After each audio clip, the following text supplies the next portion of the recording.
And hello, ladies and gents, once again. Bit of an impromptu stream because I was feeling a bit bored. Although we'll give you some information on some stuff I'm going to do later to let people get into the stream.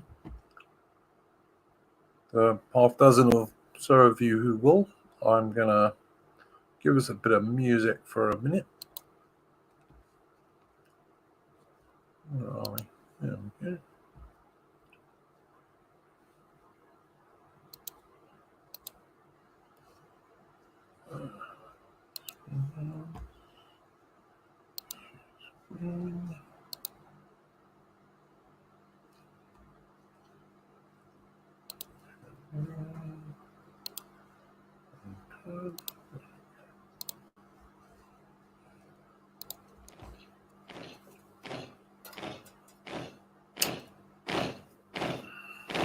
Now the drums beat up again for all true soldiers, gentlemen. And let us list and march, I say, over the hills and far away, over the hills and o'er the main, to Flanders, Portugal, and Spain. We hand commands and will obey, over the hills and far away. All gentlemen who have a mind to serve a queen both good and kind, list and enter into pay, and over the hills and far away, over the hills and o'er the main, the Flanders, Portugal, and Spain. We hand commands and will obey, over the hills and far away. No more from sound of drum retreat, while Marlborough and Galway beat the French and Spaniards every day, over the hills and far away, over the hills and o'er the main, the Flanders, Portugal, and Spain. We hand commands and will obey, over the hills and far away. 40 shillings on the drum for those who volunteers to come, shirts and clothes and present pay, over the hills and far away, over the hills and o'er the main, the Flanders, Portugal, and Spain. We hand commands and will obey, over the hills and far away. The apprentice Tom he may refuse to wipe his angry master's shoes, but then he's free to sing and play, over the hills and far away, over the hills and o'er the main, the Flanders, Portugal, and Spain. The hand commands and will obey, over the hills and far away. And shall lead more happy lives by getting rid of brats and wives, sold on both the night and day, over the hills and far away, over the hills and o'er the main, the Flanders, Portugal, and Spain. And commands and will obey, over the hills and far away. For if we go, 'tis 1 to 10, when we return all gentlemen as well as they, went over the hills and far away, over the hills and o'er the main, the Flanders, Portugal, and Spain. The hand commands and will obey, over the hills and far away.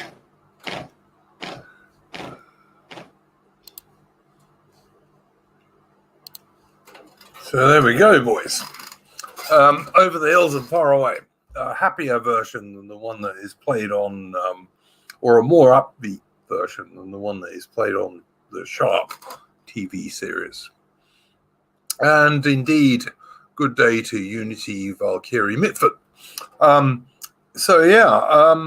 This is going to be a pretty short stream, and it's really about British films that I think young British people, especially young British men, should go and watch. But part of it is that some of these movies I'm going to be reviewing, hopefully with some friends, over the next few weeks. Tomorrow, I'm going to be reviewing the movie Zulu, which is probably my favorite film. My father took me to see it when I was a very small boy. And I've probably seen that movie, I don't know, at least 25 times since then. I used to live at one stage about 30 minutes motorcycle ride from the actual Rorke's Drift, and the movie, which was filmed in the Drakensberg Mountains. I've actually climbed Giant's Castle, which is the main mountain behind it, which I did in the day. And only after I did that did South Africans turn around and say, well, most people take 2 days. But there we go. That was just me. But anyway, I'm probably going to be reviewing that tomorrow, either on my own or with some mates if they feel like doing so. But today, I just wanted to give people a list of really good British films that people should watch, and some idea why they should watch them, I suppose. They're not all British, actually. Some of these films are not British films, but most of them are. And of course, you can argue what's a British film, what isn't. Depends who makes it, where the money comes from, all sorts of other things. So the first one I'm going to mention is, and it's one I'm going to review at some length in due course, is The Cruel Sea. The Cruel Sea is based on a novel from World War II. The guy who wrote it, Nicholas Monsarrat, was actually an officer on Royal Navy escort ships in World War II in the Battle of the Atlantic, and it's a very accurate novel. It's a very good novel. I advise people always to read the book of anything that was a book as well as a film. It's a very good novel. I've read it a couple of times. And the film is probably the best film about the Royal Navy in World War II. It basically follows the officers and crew of a little corvette, a Flower-class corvette, that is escorting British merchant convoys to and fro across the Atlantic and also occasionally down to Gibraltar, and tells their story. And I'm not going to go into too much detail because, as I say, I actually want to review this at some point, because it's one of my top 3 films, I think. My favorite movie is probably Zulu. My second favorite movie is probably Master and Commander, which is another one I'm going to review hopefully next week with some friends who also like it. And probably my third favorite film would be The Cruel Sea. It's an excellent movie. It follows the commander, the first officer, the officers of the ship, but it also follows some of the senior non-commissioned officers on the ship and the men generally, and it's just a really good film. There's not a lot of fake heroics in it, like typical British war films don't tend to have a lot of fake heroics in it. Like there's a difference between a British war film and an American war film. Like I kind of like John Wayne, but he was an American character. And you don't tend to get that sort of thing in British movies because British guys are not like that. They tend to be understated. As brave as anyone and more brave than most in the whole world, but they don't tend to make a fuss about it. And that's one of the great things about The Cruel Sea. So I think it was made in 1953 or 54 off the top of my head. Absolutely a film that all British people should go and watch, especially British young men. I'm a bit biased because my son's serving in the modern Royal Navy, and he certainly liked that movie. And his mum was from a traditional British Royal Navy family, so there we go. So that's a film I would absolutely advise people to go and watch. It's black and white, by the way, and none the worse for that. Another one, and not very well known, is The Naked Prey. Now, this is not a British film; it's an American film. And the main guy in it is an American guy, and it basically tells the story of a safari.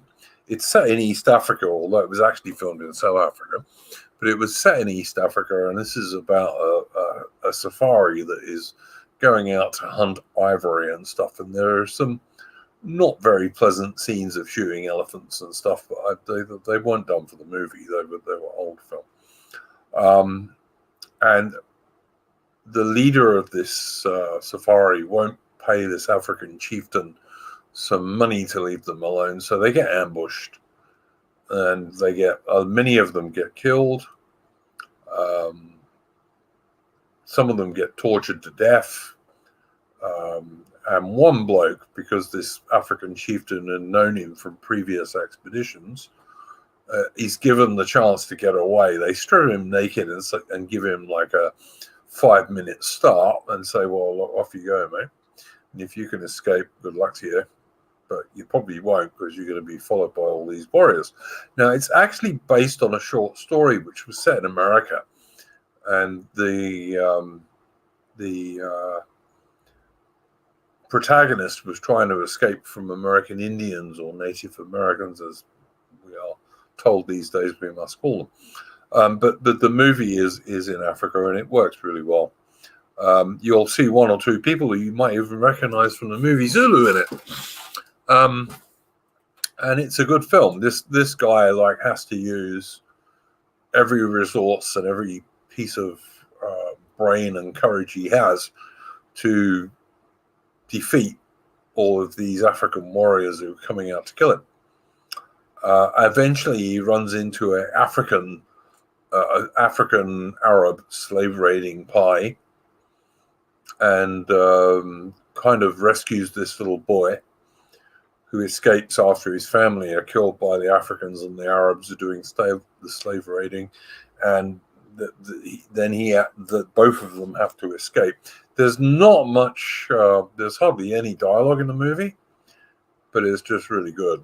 It's this one white European guy against Africa, pretty much. Well worth watching. And as I say, called The Naked Prey. I think it was made in 1965, if I remember correctly. But it's a good film, worth finding if you can get it. Let me think. What else will we go for? Okay, another really good film that most people may or may not know about is a movie called The Wild Geese. Now, this was written by a British guy who moved to Rhodesia in the 1960s. And I think it dates to, let me think. Just going to find out. Where's The Wild Geese made? I'll find it in a minute, hopefully.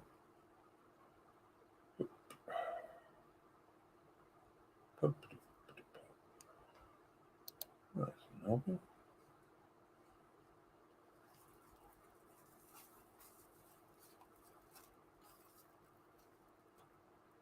Aha. Telling me what. Yeah, anyway, so this movie is basically about a group of I can't remember if it was 50 or 100 British mercenaries in, shall we say, southern Africa, in the late 1960s, early 1970s, basically. And it's a damn good film. It was mostly filmed in Swaziland, which is a place I've been. And the reason I've been there is that one of my mates who ran a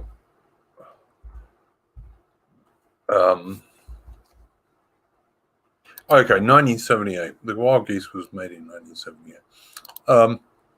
One of my mates ran a mining company, and he actually had deposited some Zulu workers in this place in Swaziland to do some surveying and what have you. And I got invited to go and pick these guys up after they'd been there, I think 2 or 3 months.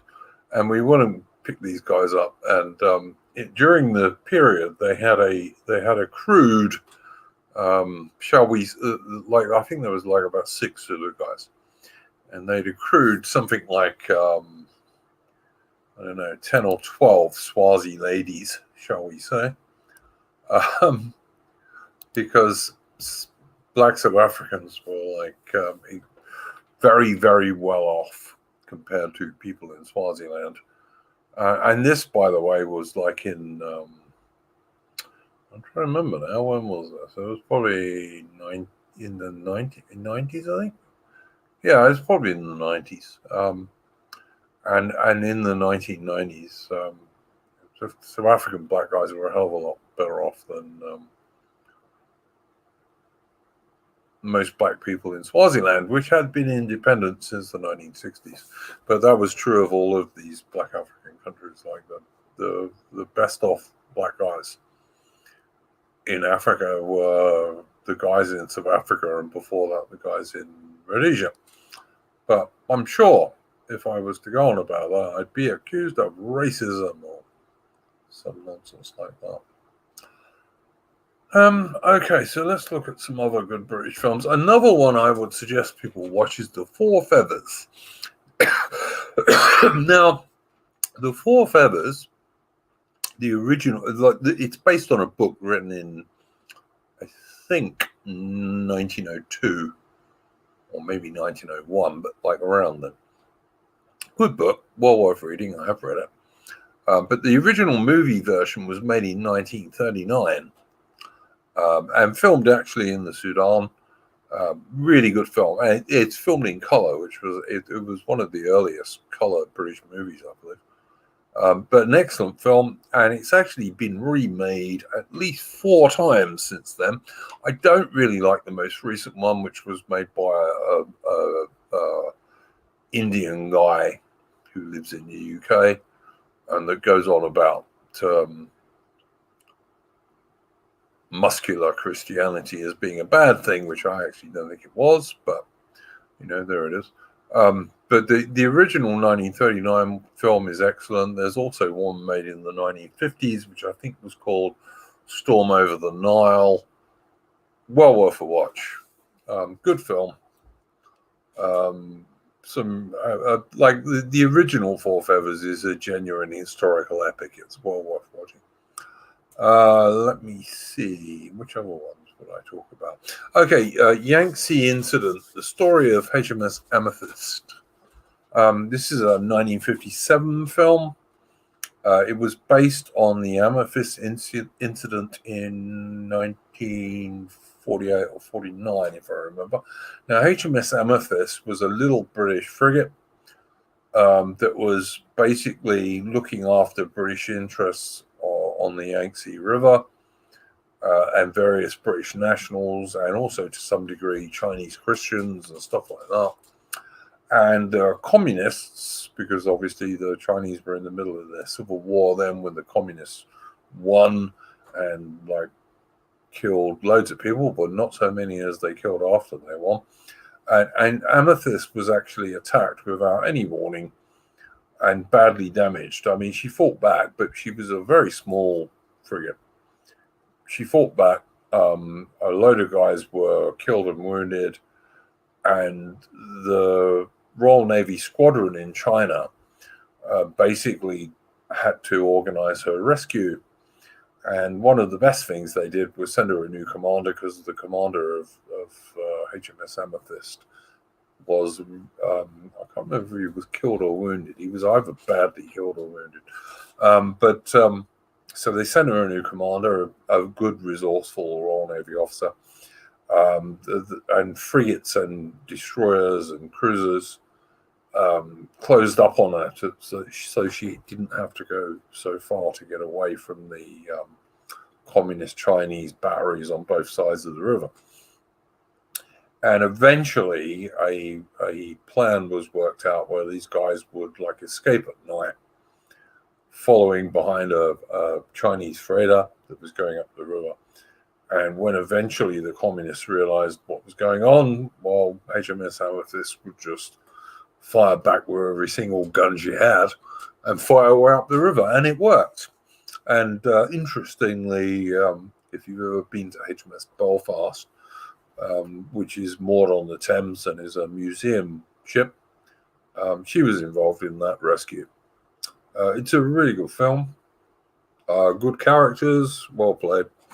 and another movie I would absolutely recommend to British audiences. So there's that one. I may or may not review that at some point. Let's think of some others. Okay, Dunkirk. Now, I'm one of those people who did not like the recent Dunkirk movie by what's his name, who makes like all these big movies. I didn't like his latest movie either. I thought it was like much ado about not very much. But the 1958 movie Dunkirk, starring John Mills and Richard Attenborough, is actually a really good film, and I completely recommend it. And I think all British people, and especially young British blokes, should go and watch it. It's a good film. Much better than Nolan's recent Dunkirk movie, which, like I say, I didn't like very much, to be honest. Particularly as it had nothing to say about the fact that the rescue of the British Army was mostly conducted by the Royal Navy. This is shown a bit better in the 1958 movie. There were these like volunteer guys in their little boats, but they were mainly picking guys up off beaches and bugging them onto destroyers and other Royal Navy ships. The main rescue of the Royal Navy was actually, the main rescue of the British Army was mainly done by the Royal Navy. And the 1958 Dunkirk, directed by Leslie Norman, to my mind, is a much better film than Christopher Nolan's recent Dunkirk. Much better film. I've watched Christopher Nolan's film twice. The second time because I wanted to make sure I wasn't wrong. But and I didn't like it either time. But I've watched the 1958 Dunkirk film, and that's actually a pretty good movie. I've probably seen it 4 times. Another really good one that most people won't probably know is a movie from 1958 again called Sea of Sand. And this is a movie about the Long Range Desert Group. Now, the Long Range Desert Group were an organization in North Africa in World War II of the British Army. And they were quite strange because they were a mixture of South Africans, New Zealanders, and British Guardsmen for some unknown reason. But that's what they were. They were a mixture of those 3 extremely diverse units, if you like. And what they did was they used to go through the deep desert, including the Great Sand Sea and the Qattara Depression and all this kind of stuff. And they would go behind the German and Italian lines and watch the roads and count the vehicles going backwards and forwards and all this kind of stuff. And also occasionally mount raids on the Germans, not in quite the same way that the SAS later did. In fact, the Long Range Desert Group started off giving lifts to the SAS to do that kind of stuff, and eventually the SAS got their own vehicles. But the Long Range Desert Group were really more concerned with reconnaissance than anything else. And they were able to go through the deep desert with sun compasses and a lot of skill and all this kind of stuff. And they'd go, as I say, hundreds of miles behind the lines, the front lines of the German and the Italian forces in North Africa. And they would count vehicles, they'd look at supply dumps and stuff like that. And as I said, they would also sometimes mount raids as well. And this movie is really about a raid on a German or Italian base. And what makes it interesting is they have this new Royal Engineer officer. The Long Range Desert Group, because of what they did, they were kind of like land pirates in some respects. And they had a fairly loose system of command and all this kind of stuff. And they get joined by this very regimental Royal Engineers officer because they have to go through a minefield, and this bloke knows how to clear the mines. And he's an extremely regimental bloke, and at first seems very stiff-necked and not a very not a great guy. But eventually, as they go along and they get attacked by German aircraft and dodge Axis patrols and this kind of stuff, you get to find out that he's got a son in England and he's married, he's got a son and all this stuff. And he's actually a pretty good bloke. And I won't spoil the ending for you. I'm not going to do a spoiler on it, but that's another good movie that is well worth watching. I should say at this point, I think, that I'm a bit of a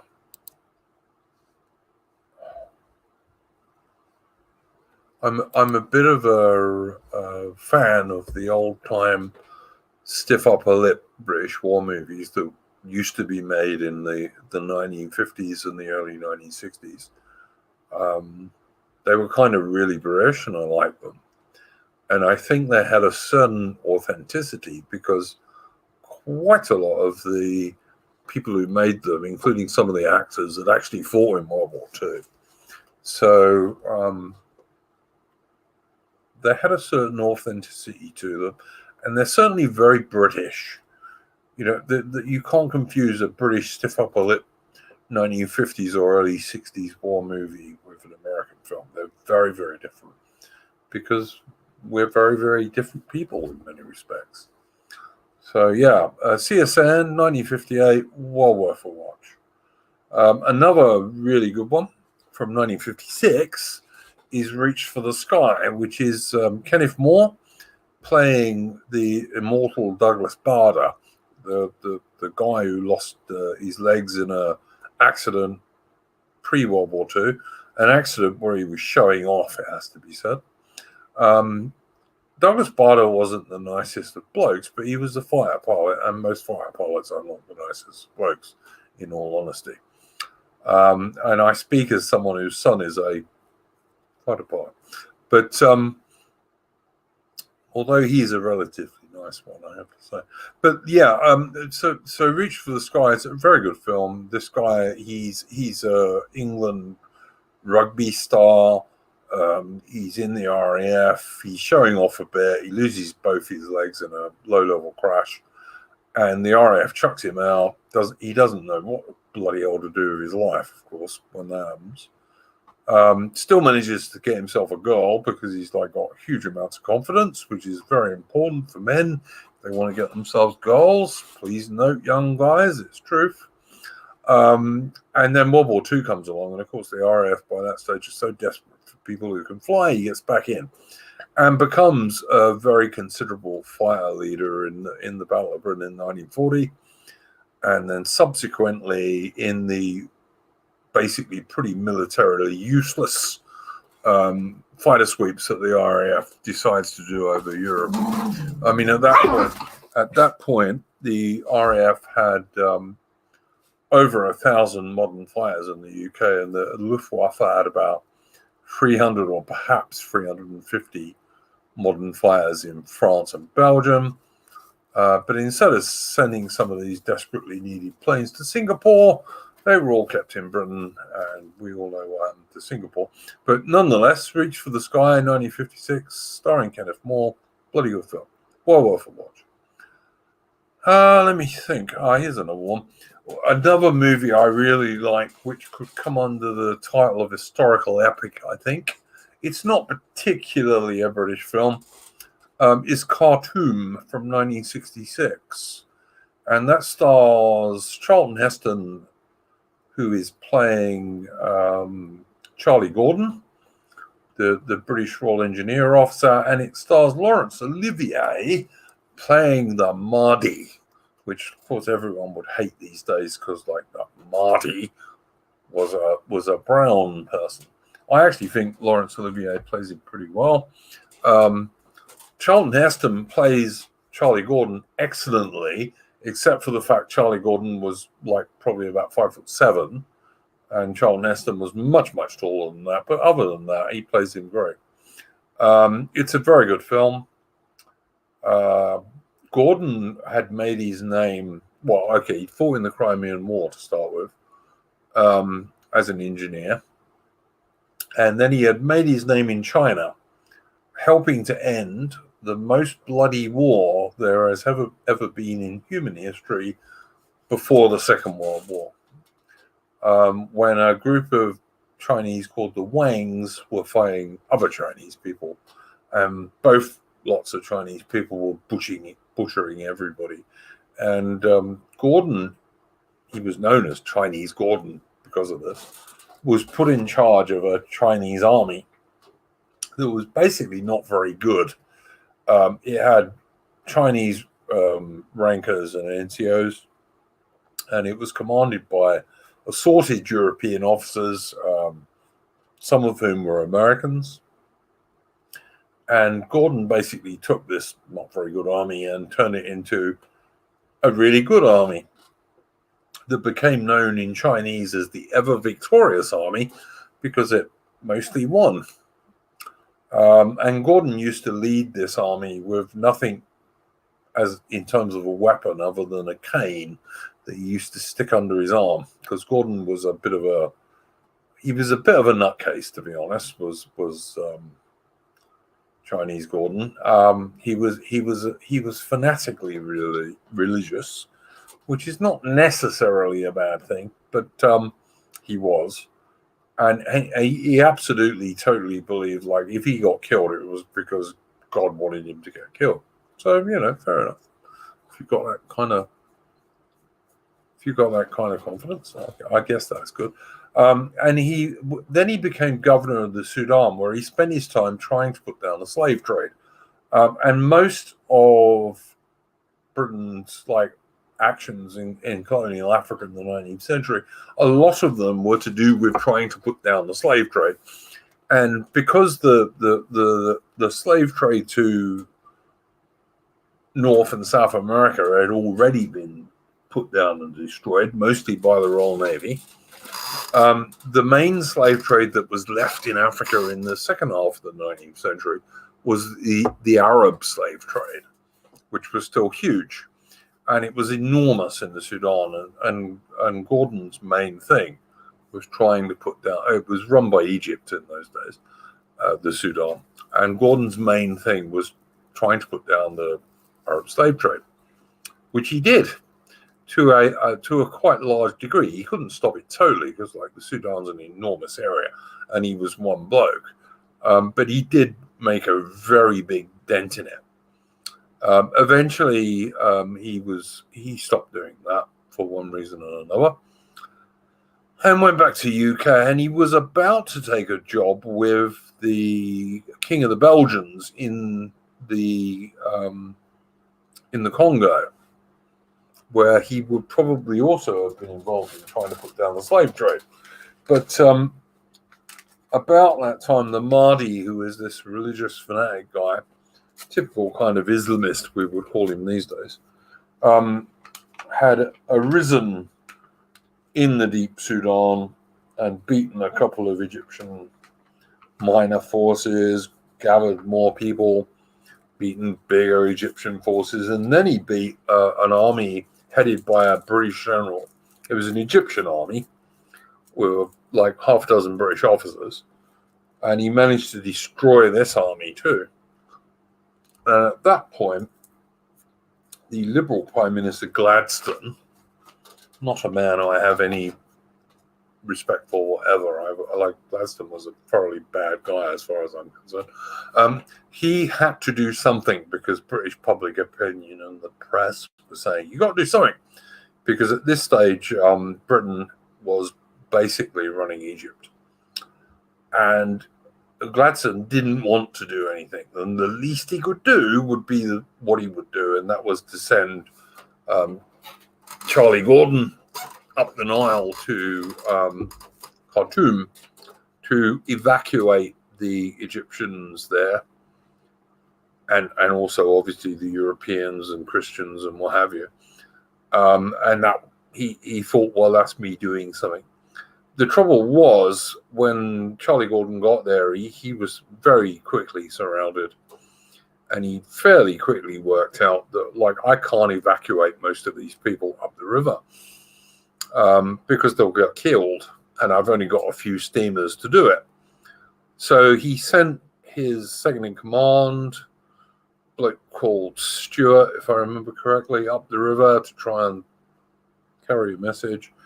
He was ambushed by the dervishes. This is the Mahdi's guys. They called themselves the Ansar, but they were known as the dervishes by the Brits. And he was ambushed. All the people on his little steamer were killed. His head was sent back to Gordon, blah, blah, blah. And Gordon was basically besieged. And so eventually, after humming and hawing and doing nothing for ages, which was really quite typical of Gladstone, he eventually allowed Wolseley to send an army to Egypt to try and mount a relief expedition. And it was like he should have done it months ago. But when he eventually did do it, the British had a couple of battles there, particularly Abu Klea. They almost lost. There were so many dervishes that they almost rammed in their square. The Brits managed to fight back to back and force them out, but it was a near-run thing. And the first British troops arrived 3 days too late, and Gordon was killed at Khartoum. That's not a spoiler. Everyone should probably know that. So yeah, I'd absolutely recommend Khartoum, made in 1966, starring Charlton Heston and Laurence Olivier. It's a good film and well worth watching. Waterloo is another one that I really quite like. It's obviously the Battle of Waterloo. I think the guy, Christopher Plummer, who plays Wellington, does a good job. I can't remember the guy who plays Napoleon now. I can't remember his name. He's a bit like loud on occasion, but I think Napoleon probably was a bit loud on occasion. And yeah, that's a good movie. Waterloo, 1970, well worth a watch. Let me think. The Gift Horse. Now, here's one I was thinking about today.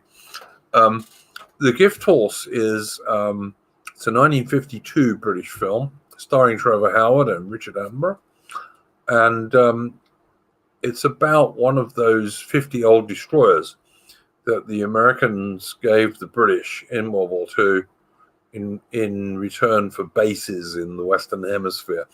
And to be honest, the 50 destroyers the Americans gave the British were extremely ancient and not very good. They weren't very maneuverable. They weren't very good for attacking U-boats, which was the main reason the British wanted them, because they weren't maneuverable. And so they decided to take this one particular destroyer, fill its bows with explosives, and to crash it into the gates of the dry dock at Saint-Nazaire in France. This was almost the only dock on the French coast that was big enough to take the German battleships Tirpitz, Gneisenau, and Scharnhorst. And that was why the British attacked it, because by destroying the docks on this, it meant if those ships got damaged, they couldn't be repaired. Or certainly not in France, anyway. So they launched a big raid. This ship was disguised as a German torpedo boat. It was filled with commandos. There were other commandos on motor launches and motor gunboats and stuff. And it was one of the biggest raids in the Second World War.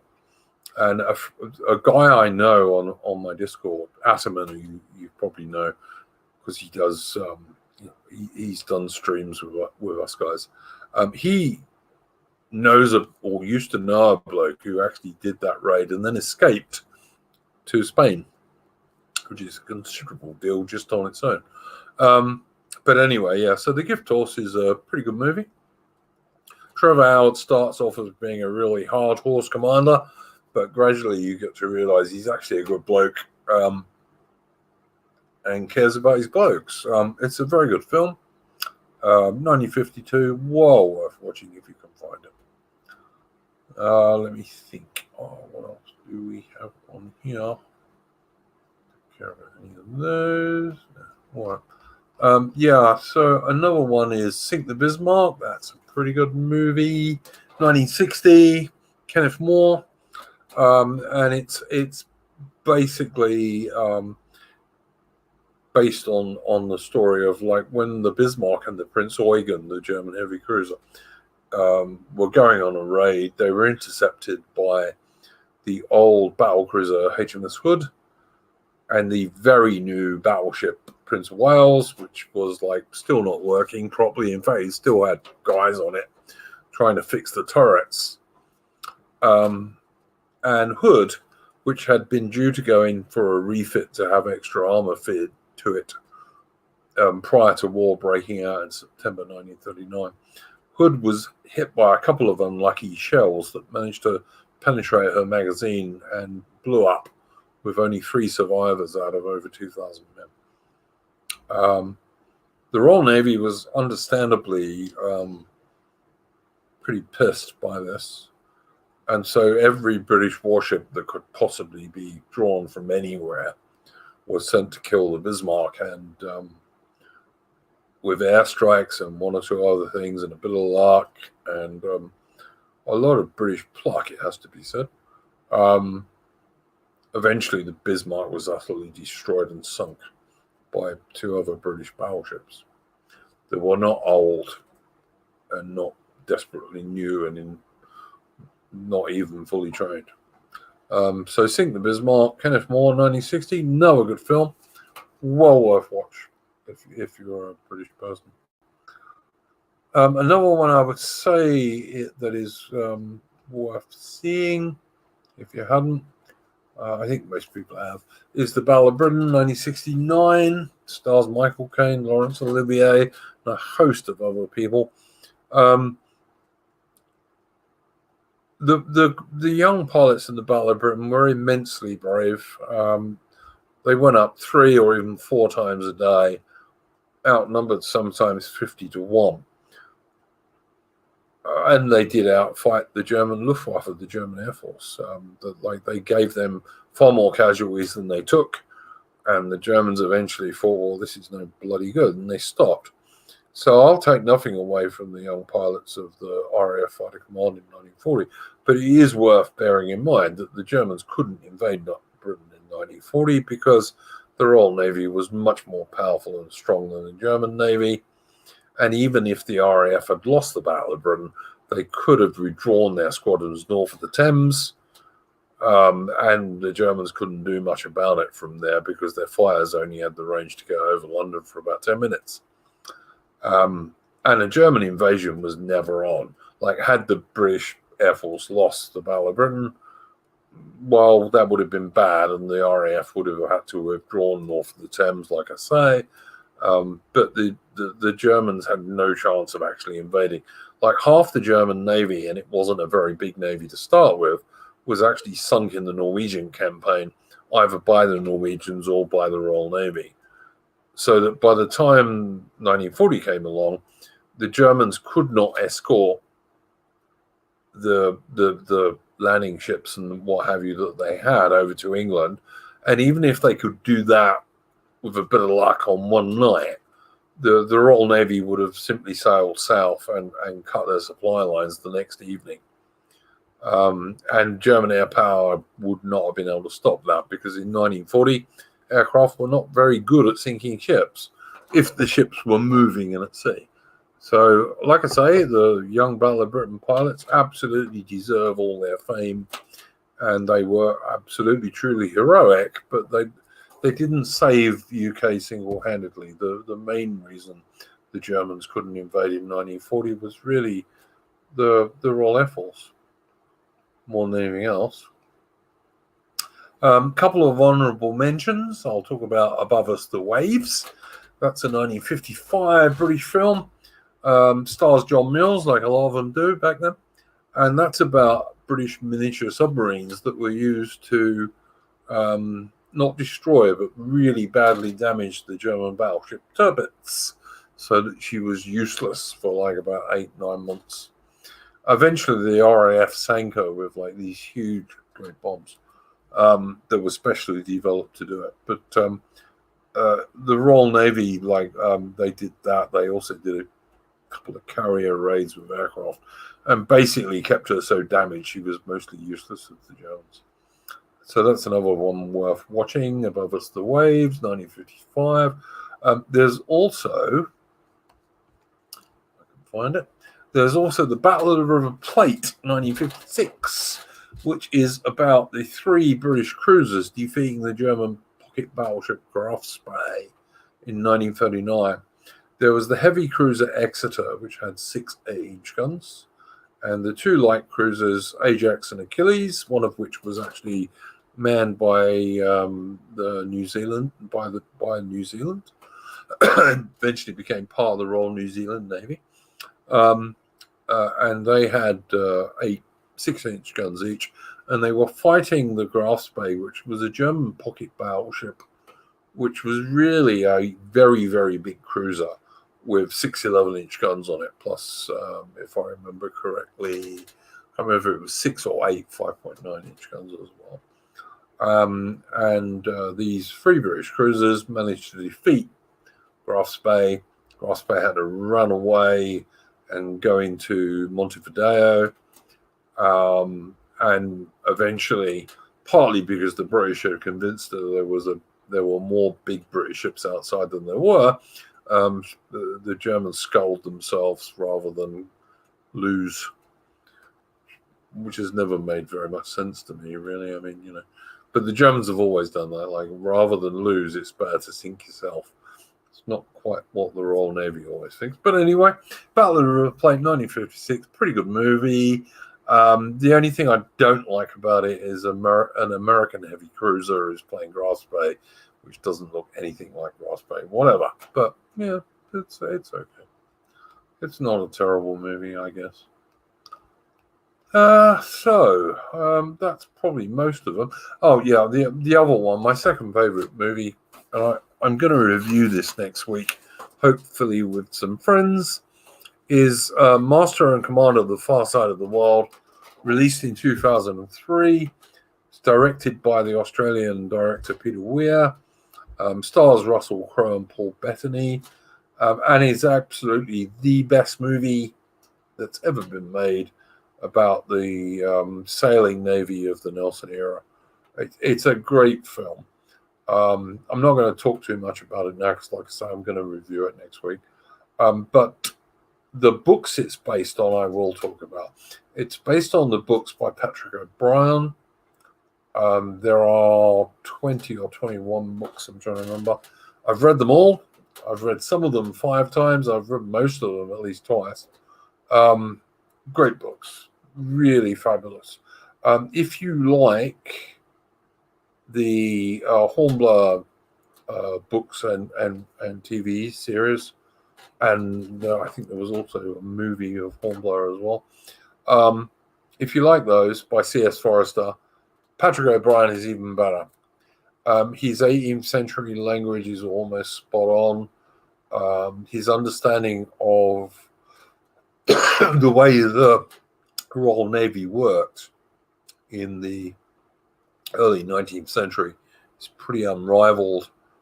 He's got a tremendous grasp of the various actions the Royal Navy did in those days, some of which are almost unbelievable. They're like, the Royal Navy was so bloody good in the Napoleonic Wars, it's unbelievable. Like, they managed to make their fleet probably about a quarter bigger than it would have been otherwise, just from captured vessels from the French and the Spanish and the Dutch, and eventually the Americans even. Really great. And Master and Commander is an excellent movie. It's the most accurate film you're going to see about Nelson's Navy. There are loads of little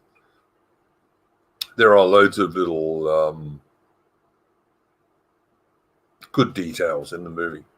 But as I say, I don't want to talk about those now because I'm going to review it next week. Tomorrow, I'm going to review Zulu, another great British film. I can probably tell you most of the lines of Zulu. If you give me a line, I'll probably give you the next one that comes along. It's a great film. I used to live like 30 minutes motorcycle ride from the real Rorke's Drift. So I've been there loads of times. I've been to the Royal Regiment of Wales Museum in Brecon. I've been to John Child's grave, which is in Somerset. The guy who Stanley Baker plays in the movie, he was the Royal Engineer, who was the commanding officer, the officer commanding there. It's a great film. It has its inaccuracies historically, which I will talk about tomorrow. One or two of which upset people who were descendants of people who fought there. But it is a great film, and like I say, I'll talk about that tomorrow. So anyway, that was just my little random stream on some movies that British people should watch. Winston Smith. Hitler had no intention of invading, and Churchill knew it. I agree with that, and I mainly agree with that because, like, the Royal Navy would have destroyed a German invasion, and Winston Churchill certainly knew that, and Hitler knew that too. So yeah, I agree with from that point of view. I totally agree. Let me see. Foreign language films. Come and See. I didn't like Come and See that much, to be honest. I know people who love it and think it's great. I didn't think it was all that great. I haven't seen The Painted Bird. Das Boot is excellent. It's really, really good. It's a good film about German U-boats in World War II. Although I have to say, when I watched it, I spent like half the film hoping they get sunk. But that's because I'm an Englishman. And also, like I said earlier, a film that I'm going to review in a week or two is The Cruel Sea. And if you watch Das Boot and you want to know about the Atlantic War from the Royal Navy side, you've got to go and then watch The Cruel Sea as well. I see lots of other movies being mentioned that they're not British, so that's why I haven't gone on about them. Khartoum, I did talk about. Went the Day Well, yeah, that's okay. It's World War II propaganda, but it ain't a bad movie. Peking Incident, that's an okay movie. It's not desperately accurate, but it's okay. Breaker Moran, there's a funny one, because the guy who wrote Breaker Moran eventually did a non-fiction book on what really happened to Breaker Moran, and had to admit that the book he originally wrote, that the film's based on, was wrong, and that Breaker Moran had actually been murdering prisoners. So he probably maybe did deserve to get shot. I'm not going to make a big point about that because, like, you know, soldiers in war do things that we wouldn't do if you go to other areas. But the bloke who wrote Breaker Moran, whose name escapes me at the moment, he did eventually do a non-fiction book about it, and he admitted in that book that, like, his original thing when he wrote his novel that the film's based on was actually wrong, and the British weren't actually such nasty imperialist pommy bastards, and Breaker Moran had actually not been as good as he thought he was. English radio missionally, Isa, Cold in Alex is pretty good. Dunkirk, the John Mills version I talked about. I talked about Yangtze Incident, talked about Battle of the River Plate. Dam Busters, yes, that's a good movie. I quite like that. In Which We Serve, yeah, okay. It depends how much you like the guy who starred in it, which is, I don't like him much. Millions Like Us, I don't know. Battle of Britain talked about. Longest Day, that's okay. Bridge Too Far, it's okay, but it doesn't really get the real problem in that battle, which was really an American Air Force general, but then it was never going to get that because the money for that film was from America. So you're going to get, it was the stupid British, which it wasn't. It was actually an American Air Force general.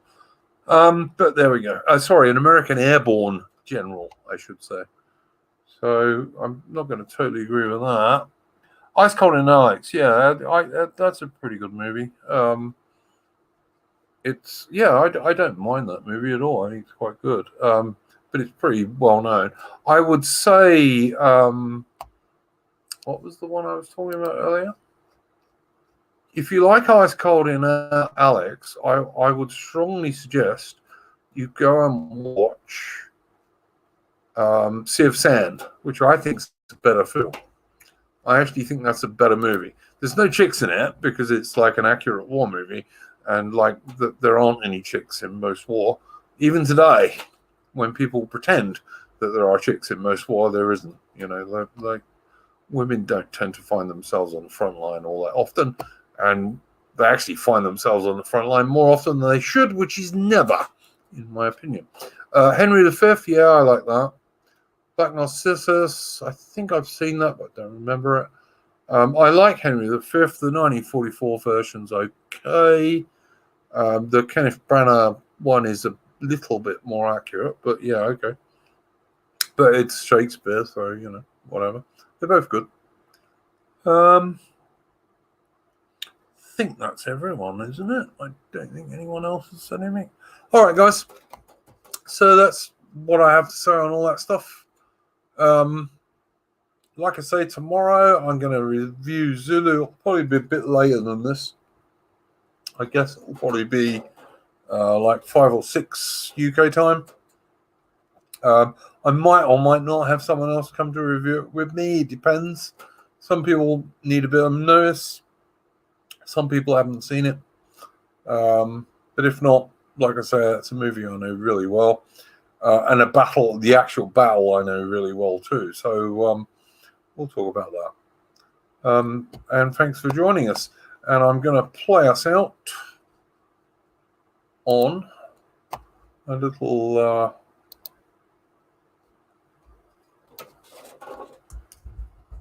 musical note, as I usually do. I thought I'd already had here, but I must have lost it. There you go. That's all.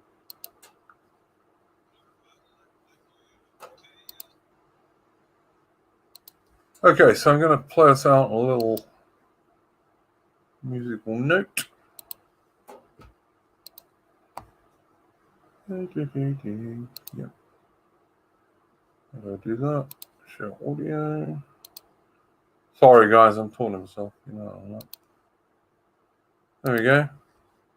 Farewell and adieu to you Spanish ladies, farewell and adieu to you ladies of Spain, for we've received orders to sail for old England. We hope in a short time to see us again. We'll rant and we'll roar like true British sailors. We'll rant and we'll roar all on the salt seas until we strike soundings in the channel of old England. From Ushant to Scilly 'tis 35 leagues. We hove our ship to with a wind from southwest, boys. We hove our ship to for to strike soundings clear. It's 45 fathoms with a white sandy bottom. We squared our main yard and up channel did steer. We'll rant and we'll roar like true British sailors. We'll rant and we'll roar all on the salt seas until we strike soundings in the channel of old England. From Ushant to Scilly 'tis 35 leagues. Now the first land we sighted, it is called the Dudman. Next Ramshead off Plymouth, start Portland and White. We sailed on by Beachy, by Fairley and Dungeness, and we hove our ship to off the South Foreland Light. We'll rant and we'll roar like true British sailors. We'll rant and we'll roar all on the salt seas until we strike soundings in the channel of old England. From Ushant to Scilly 'tis 35 leagues. Then the signal was given for the Grand Fleet to anchor, and all in the Downs that night for to lie. Let go your shank painter, likewise your cat stopper. Haul up your clew garnets, let tacks and sheets fly. We'll rant and we'll roar like true British sailors. We'll rant and we'll roar all on the salt seas until we strike soundings in the channel of old England. From Ushant to Scilly 'tis 35 leagues. Now let every man drink off his full bumper, and let every man toss off his full glass. We'll sing and be jolly and drown melancholy, and here's to the health of each true-hearted lass. We'll rant and we'll roar like true British sailors. We'll rant and we'll roar all on the salt seas until we strike soundings in the channel of old England. From Ushant to Scilly, 'tis 35 leagues.